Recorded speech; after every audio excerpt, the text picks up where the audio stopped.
The Italian Wine Podcast is the community-driven platform for Italian wine geeks around the world. Support the show by donating at ItalianWinepodcast.com. Donate €5 or more and we'll send you a copy of our latest book, My Italian Grape Geek Journal, absolutely free. To get your free copy of My Italian Grape Geek Journal, click Support Us at ItalianWinepodcast.com or wherever you get your pods. Grazie mille. Welcome to Masterclass US Market with me, Juliana Colangelo. This show has been designed to demystify the US market for Italian wineries through interviews with experts in sales and distribution, social media, communications, and so much more. We will quiz each of our esteemed guests at the end of each episode to solidify the lessons that we've learned. So sharpen your pencils, get out your notebooks, and join us each week to learn more about the US market. Hello, welcome to Masterclass US Wine Market. Today, I'm thrilled to welcome Giulia Cecchi to the Italian Wine Podcast. Giulia is a brand ambassador for Famiglia Cecchi and Castello di Monsanto, her family's winery in the heart of Chianti. Giulia moved to New York in 2016, working initially for a fine food distributor and as regional sales director for Volio afterwards. Now she's working back with her family's winery back in Tuscany. Welcome to the show, Giulia. It's so great to have you here. Oh, thank you. And hello, everyone. It's a true honor to be part of it. So thank you so much. Of course. So Giulia, today we're going to talk a little bit more about the experience of coming to the U.S. and working the U.S. market, actually as an Italian winery owner and family member, and then going back to Italy and what that experience was like. But before we dive into today's discussion, tell us a little bit about your background and how you came to work for your family's business. Sure. I grew up in Chianti Classico. So my beginning with the wine world and the wine really started when I was born. I grew up between two families and two wineries, as my father is the fourth generation at Famiglia Cecchi with the historical estate Villa Cerna in Chianti Classico. And my mom is the third generation of Castello di Monsanto, still in Chianti Classico, but in another era of the appellation. I really started growing up with the two sides of the family. And I always say that Sangiovese is in my vein. My first harvest when I was 4 years old. So everything started back when I was very young. 4 years old. Wow. That's amazing. Yes. Kindergarten. I was in the kindergarten. It was a beautiful different kind day. Of kindergarten, right? Yeah, sounds pretty nice. Then I grew up there in Chianti Classico until high school. I really fell in love with the era of Chianti Classico during high school. It was a wild approach for Giulia. I was riding a motocross bike in the vineyards together with my father and my brother, and those were really the moments where I connected with this terroir and this territory. And then I decided to move to Milan to do the first jump out of Chianti Classico, and I moved to Milan studying economics and management, which was the first step for me out from home, but still connected to home, as I was able to come back in Chianti Classico every couple of weeks. Right, of course. After university and as a gift for the bachelor, I decided to go to Africa for 1 month. I was in Tanzania for a volunteer project in the middle of nowhere, 10 hours by bus. And that was a way to be connected to a different part of the world. And then after that experience, I came back and decided to go to the other opposite of the world and move to New York for 3 months with the goal to find a job in that city. And one day during those 3 months, I went to the bar and met for the first time an investor of the company that I worked for 2 years and a half, which was Solex Fine Food distributor that was connected to the major restaurants and the major chefs in New York City. I call those period as backpacking truffles because I was the Italian truffle specialist. That was my title. Wow, what a job to find in New York. And I have to just say, I think it's incredibly brave too to go to New York without a job and make it work and make it happen. But you did it. Congratulations. It was the passions of wanting to learn a different part of our industry, which was so fascinating by the kitchens and learning the chefs techniques and asking them so many questions that really helped to increase my passions about food and wine and the combinations of the two. Italian Wine Podcast, part of the Mama Jumbo Shrimp family.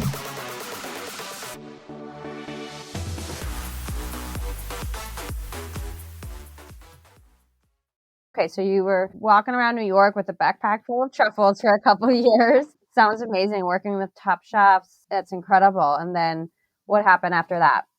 After 2 years, I decided to come back to the wineries for a few months. I needed to feel reconnected to this terroir and see the wineries with the different eyes. More after a professional experience, I wanted to see the wineries with more attention. And after a few months, I didn't want to lose the connections that I built in New York. So I decided to move back to New York and join one of the three importers of the families, which was Voglio Imports. At that time, Voglio was really a startup importer, and I was the Northeast regional directors covering 10 markets in the Northeast. So not only New York, but also the New Jersey or Massachusetts as well.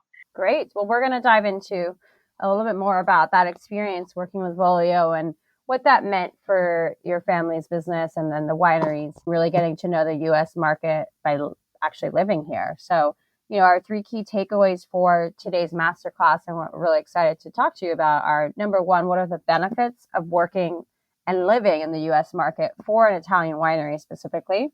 Some of the similarities and differences in terms of just living and work in Italy and in the U.S., New York specifically here, in your case. And then finally, we know how important that relationship is for the winery and the importer. So talking about some key reminders for Italian wineries to keep in mind when working with their U.S. importers. So for starters, give us a little more background on Voglio. You mentioned it was somewhat of a startup when you joined, but talk to us a little bit about Voglio as a company and a little bit more about what being the regional sales director meant and what you were doing in your role. When I first joined Voglio was 2019. Voglio at that time, still now based in Denver, Colorado. The owner, Charles Lazzara, really saw the visions of bringing consumer closer to the vineyard experience, and that was the mantra, the idea, and the visions of Voglio. And he's still passionate about Sangiovese and this unique varietal. So we had great connections right when we first met. And when I decided to join Voglio, the company was less than 10 people. I was the only one in the Northeast. And then there were three other regional sales directors around the country, and then a small team in the operations and the marketing based in Colorado. So a true startup and an inspiring startup. But also somewhat sounds like serendipitous to find a partner like Voglio that had such a passion for Sangiovese like you and your family's wineries do. Correct. That was really the connections that we had with Charles Lazzara. And also I joined because right in 2019, we started collaborating with Voglio with the Famiglia Cecchi Estates, which were not importer in the US before. The Famiglia Cecchi Estates are 4 estates, two in Chianti Classico, Villa Cerna and Villa Rosa, one in Maremma, Val delle Rose, and one in Umbria with Tenuta Alzatura in Montefalco. When you joined Voglio working for them in New York, you also had somewhat recently the relationship of working with them as your importer for those wines, correct? Correct. Yes, it was the beginning of launching the new wineries, new in the market in the US, except few exceptions, but really launching together with a new partner, Voglio, who was a fresh and new beginning for these estates. Got it. And in your role, Giulia, were you focused only on Famiglia Cecchi, or were you also working just the whole portfolio for Voglio? Tell us just a little bit more about what your role entailed. It was at the beginning, it was the overall portfolio covering the 10 markets in the Northeast. And that was a true learning experience for me because I was able to not only learn about my family wineries, but also other appellations across Italy, because Voglio is mostly focused in Italian and family wineries. So it was a combination of the entire portfolio of Voglio. Got it. Okay. That's what I thought. That makes sense. How many suppliers in the portfolio? I know the company grew as you were working there, but how many wineries when you started were you working with? Voglio grew both in terms of suppliers, and in terms of the team. Now the team is almost 20 people, and grew also in terms of suppliers from the major regions and all regions from Italy, from Piedmont to really Sicily, and connecting Tuscany as well. Today, you left Voglio at the end of 2023. So when you left Voglio, how many suppliers did they have? They have more than 35 suppliers. Oh, wow. So that grew quite a bit. That's amazing. So Giulia, talk to us a little bit about, you picked up and moved to New York in a bold move without a job, worked for a fine food importer and distributor, and then came back to Italy and then back to New York to work for Voglio. So you had some experiences going back and forth. What was it like, living in New York, and what were some of the most challenging but also rewarding parts of the experience that you had? Well, I consider New York kind of a second home for me. It was and is still a city with incredible energy that you may find just walking around the streets, and with the different smells that you can find in the different part of the city. So really an inspiring city from the wine world, but also so many other industries. But of course, entering the wine world for me and in New York was challenging as well as incredible rewarding. I entered the wine world in a different country than Italy, because I really wanted to find Giulia first before and believing completely in this project and in the visions of my family. But I believe that any new generations needs to bring something new, otherwise is not a new generations. So I wanted to test myself in a market as New York, where I was away from home but still connected with home. Right. And still in a related industry, but working for, a different industry, working in the food space as well. I'd imagine that definitely that bringing the connections with the shops, understanding of, who are a primary customer, right, for the wine industry as well. So getting that experience, I'd imagine, was really valuable. Correct, 100%. It was important to learn and be inspired by all of them, and understand how the sommeliers were sharing new inputs and new visions, and learn from them, more importantly, not only Italy, but also other regions across the world. Right, right, absolutely. So now that you're, back in Italy, and working with your family again, what would you say are some of the key learnings that you took away from both experiences of, working in New York? There are so many learning experience that I had in these experience.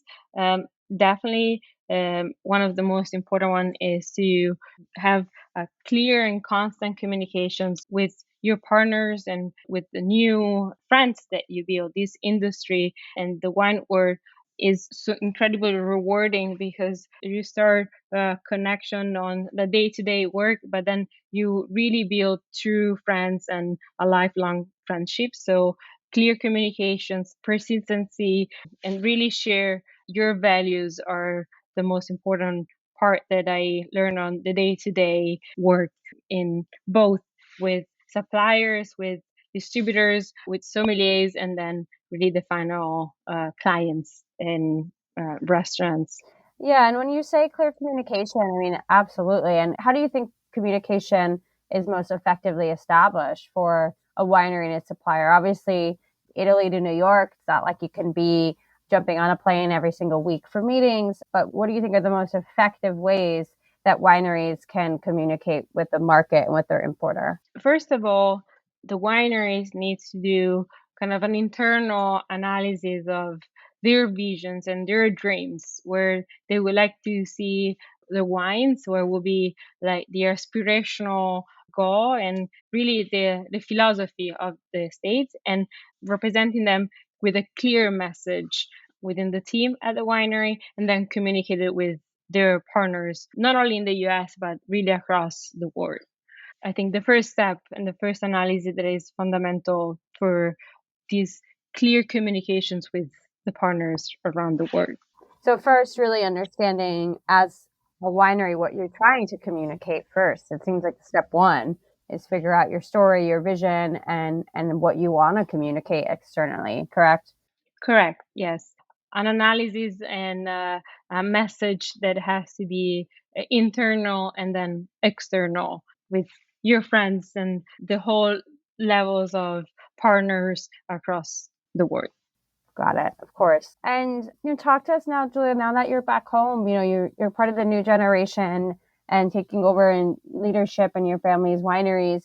What do you think this new generation in general in Italy? There's a lot of people coming into these next generation roles. What do you think that means for the Italian wine category as a whole? Well, there is an incredible momentum right now across several appellations, both in Tuscany and Umbria, and I think very stimulating for all of us and all our generations. We're becoming friends more than colleagues, which I think it's the beauty of it.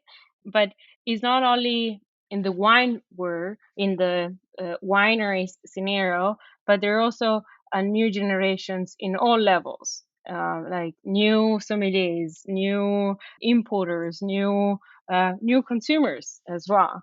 So the dream to learn more and be constantly in context with in a very simple way with different levels of our industry, from sommeliers to our friends in the wineries as well. Right. And how do you think, it's incredible to kind of hear that, that camaraderie, that energy, that's really exciting. How do you think that can be translated? You lived in New York and the US. How do you think that energy can kind of translate to the US market for the Italian wine category?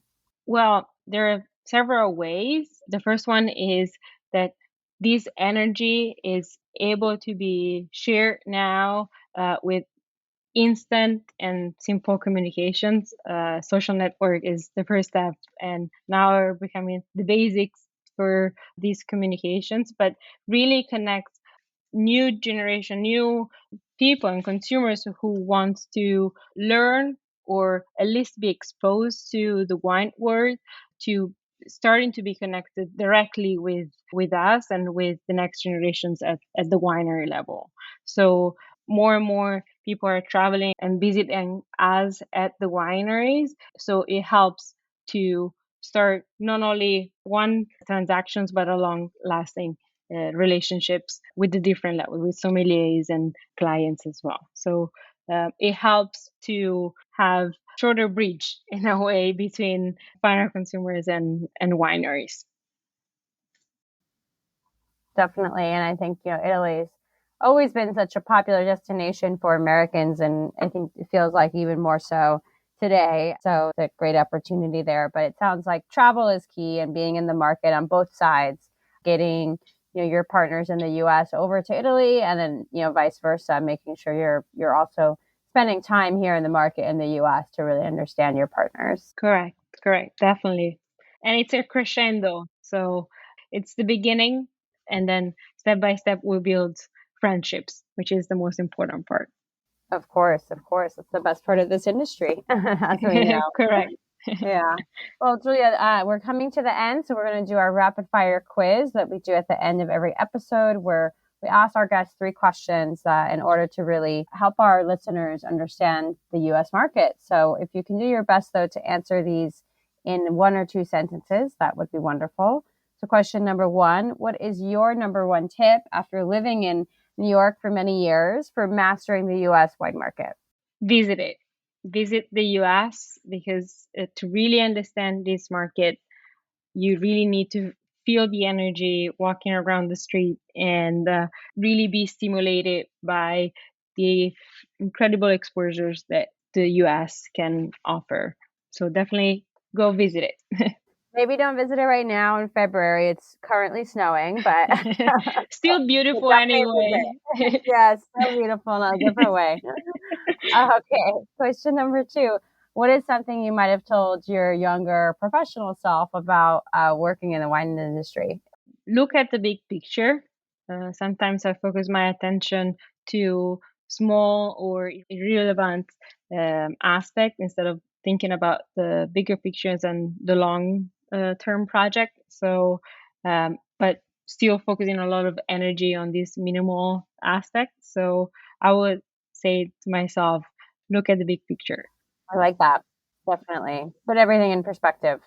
And finally, what's your favorite travel hack? When doing market work and traveling for work, you've obviously go back and forth from US to Italy quite a bit. So tell us some of your favorite tips. When I travel for work, I always bring with me maps. Maps are really a way to connect the people in front of me to a little bit of the terroir where I come from, in Chianti Classico or Maremma or in Umbria and Montefalco. So maps are fundamental to bring the consumers closer to us and to the beautiful Tuscan vineyards. I love that. That's a new one. I haven't heard that one before. Maps. Great. Fantastic. Well, Giulia, thank you so much for joining us today on Masterclass US Wine Market on the Italian Wine Podcast.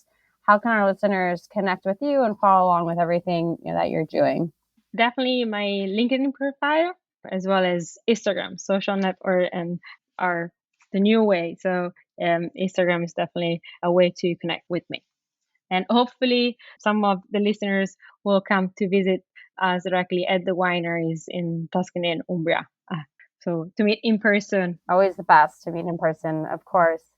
All right. Well, thank you again, Giulia, for being here with us today. Thank you for the opportunity. And it was incredibly important for me and very exciting. So grazie. Thank you for joining me today. Stay tuned each week for new episodes of Masterclass US Wine Market with me, Juliana Colangelo. And remember, if you enjoyed today's show, hit the like and follow buttons wherever you get your podcasts.